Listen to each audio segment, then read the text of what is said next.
Pren-lo portabuts cap a gos, cap a dret. Pren-lo portabuts sin vergonya que l'Andret. Dale-ne un joc, esta casa un dos puts. Faci que fa joc, di costat de Santa Cruz, iau, iau, iau. Zone à défendre, vous le savez, c'est un néologisme militant qui va voir le jour en 2009-2010 à Notre-Dame-des-Landes, au nord de Nantes, à l'occasion d'un combat opposé à l'installation d'un projet d'aéroport dans une zone humide, une des zones humides les plus étudiées en France. Et la zone humide a ceci de particulier d'être essentielle pour l'environnement et pour la biosphère. La lutte de Notre-Dame-des-Landes, elle va durer en réalité quasiment 50 ans, dont 10 ans d'occupation dans cette zone à défendre.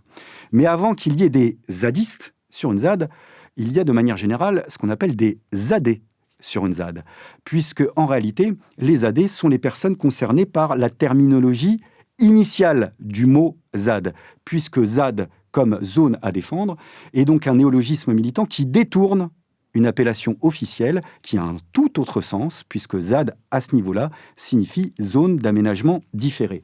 La zone d'aménagement différé est une notion juridique qui, en gros, voit le jour dans les années 60, et qui permet au pouvoir public d'avoir un droit de préemption sur les terres dans le cadre d'un projet qui va durer plusieurs années. Un droit de préemption, ça veut dire concrètement que l'État va pouvoir à peu près fixer le prix de la terre à peu près là où l'État l'entend. Sur plusieurs années, le temps que le projet voit le jour, un projet qu'en général, les populations locales trouvent souvent inutile et dangereux. De Santa Cruz, iau, iau, iau.